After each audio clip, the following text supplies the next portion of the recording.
Era la noche del 9 de agosto de 1945, pocas horas después de que Estados Unidos lanzara la segunda bomba atómica sobre la ciudad japonesa de Nagasaki. Una densa niebla cubría el paisaje, envolviendo el traicionero terreno de Manchuria en una bruma fantasmal. Como un ojo pálido, la luna se asomaba a través del velo de nubes. Todo estaba en silencio, era la calma antes de la tormenta. En las sombras, un pequeño pelotón soviético con los rostros pintados de camuflaje se movía en silencio. De repente, un estruendo distante resonó en las colinas y los soldados se tensaron. El estruendo se hizo más fuerte cuando el sonido de cientos de tanques y artillería soviéticos emergió de la niebla. Una atronadora estampida de hierro y acero. La enorme fuerza invasora parecía interminable. En los últimos días de la Segunda Guerra Mundial, una fuerza se estaba reuniendo en el extremo oriental de Rusia y Mongolia.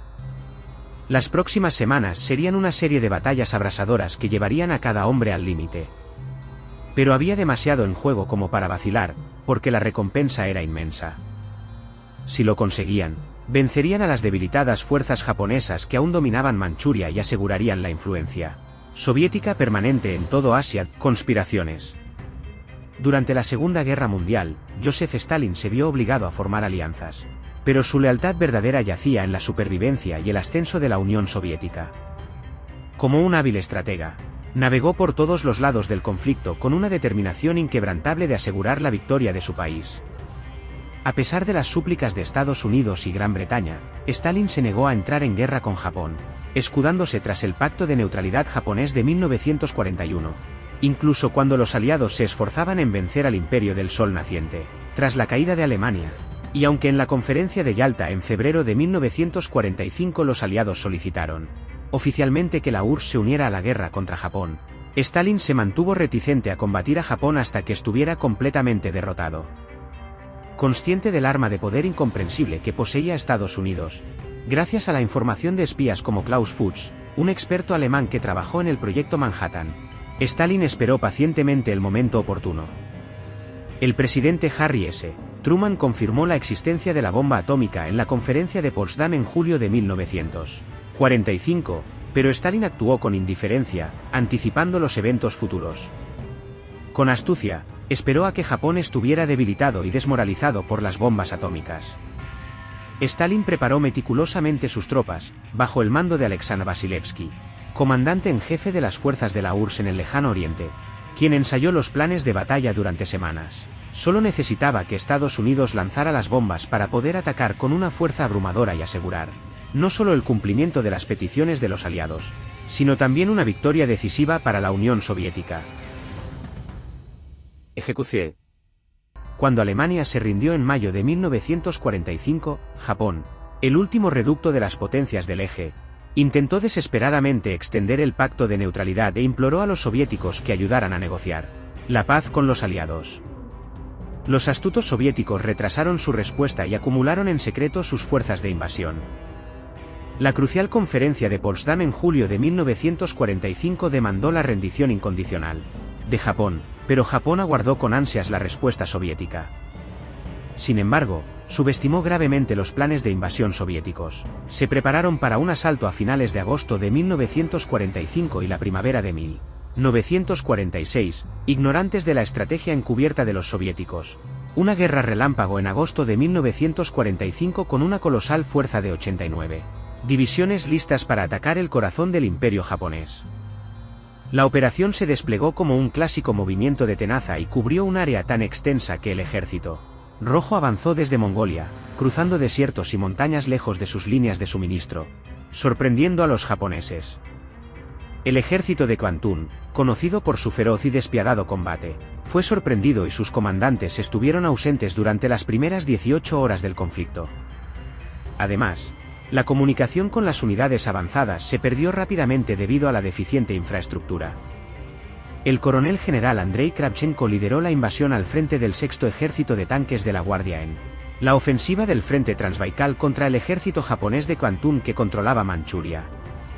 La fuerza, compuesta por 1019 tanques y cañones autopropulsados, había sido reorganizada para equilibrar la infantería, la artillería y los componentes blindados, estableciendo el estándar para la organización del ejército mecanizado soviético durante la Guerra Fría. A pesar de ser débil y estar mal preparado, el ejército de Kwangtung defendió con ferocidad. Derrota definitiva. A pesar de su temible reputación y notable resistencia, el ejército de Kwangtung rápidamente alcanzó el límite de su capacidad para luchar contra el masivo asalto soviético. La estructura de mando se erosionó y las fuerzas en Manchuria quedaron aisladas y exhaustas. En Japón continental, la situación era igualmente caótica, con el alto mando luchando por evaluar las consecuencias de las bombas atómicas y rehusándose a rendirse sin garantías específicas. No obstante, con la apertura de un nuevo frente en Manchuria, las esperanzas de un alto al fuego ventajoso se desvanecieron. En pocos días, los japoneses recurrieron a bombarderos suicidas y aviones kamikazes contra los tanques soviéticos para detener su avance, pero con escaso éxito. Los soviéticos cruzaron el Ussuri y atacaron Suifen con letal eficacia. La creencia popular de que una derrota rápida del ejército japonés sería imposible, dada su extrema y a menudo suicida resistencia, se desmoronó cuando en solo una semana, las fuerzas soviéticas se infiltraron profundamente en Manchukuo, enfrentando mínima resistencia. Con su dominio sobre el Pacífico destrozado, su patria atacada por un arma de poder insondable, su reclamo sobre Manchuria y China impugnado y su incapacidad total para prevenir cualquiera de estos factores, el emperador japonés Hirohito finalmente anunció un alto al fuego el 15 de agosto de 1945. Sin embargo, el anuncio, conocido como Gyokwon HS, generó confusión debido al lenguaje arcaico utilizado y las deficientes líneas de comunicación. Algunas unidades del ejército de Kwangtung malinterpretaron o ignoraron la orden, lo que condujo a una resistencia esporádica. Los soviéticos avanzaron y capturaron ciudades clave y al exemperador chino Puyi. Eventualmente, la orden de alto al fuego alcanzó al ejército de Kwangtung, pero para entonces, la Unión Soviética había asegurado la mayor parte de sus ganancias territoriales, controlando extensos territorios en Asia, desde el noroeste de China hasta Menjiang, el norte de Corea, el sur de la isla Sajalín y las islas Kuriles. Este éxito proporcionó a Stalin una ventaja significativa en las negociaciones con los aliados y la promesa de ejercer una gran influencia en la región en los años venideros. Sorprendentemente, el gobierno soviético aceptó la propuesta estadounidense de dividir Corea en el paralelo 38 norte. Las fuerzas soviéticas ocuparon rápidamente el norte de la península coreana, y el 24 de agosto, establecieron un gobierno militar. Consecuencias de largo alcance. La invasión soviética de Manchuria fue una operación militar de último momento que impactó profundamente la historia. El rápido avance del ejército rojo soviético a través de Manchuria ocupada por los japoneses y el norte de Corea llevó a Estados Unidos a proponer dividir la península de Corea a lo largo del paralelo 38. El plan de participación culminó con la información. Gracias por llegar hasta el final del vídeo, suscríbete y dale like para más documentales de historia. De dos estados coreanos ideológicamente opuestos. La comunista República Popular Democrática de Corea, o Corea del Norte, y la capitalista República de Corea o Corea del Sur. Estos marcaron abismos ideológicos entre Corea del Norte y Corea del Sur y sembraron las semillas de la discordia para finalmente desatar la Guerra de Corea.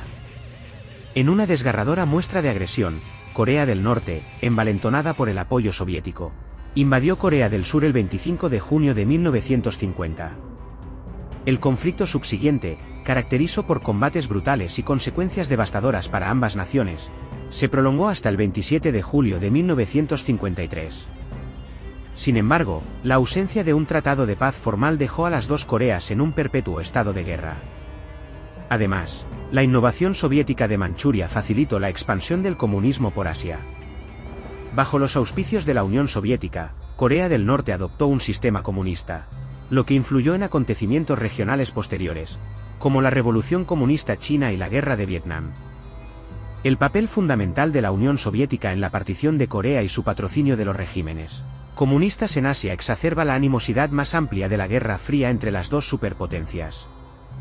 Como una de las primeras guerras por poderes importantes, la Guerra de Corea galvanizó la política global, fomentando un clima de sospecha y hostilidad que duró décadas. En esencia, la incursión soviética en Manchuria dejó una marca indeleble en el tejido geopolítico moderno de Asia, precipitando la diversión de Corea, la Guerra de Corea, el ascenso del comunismo y aumentando las tensiones de la Guerra Fría que repercuten en todo el mundo hasta el día de hoy. Gracias por llegar hasta el final del vídeo, suscríbete y dale like para más documentales de historia.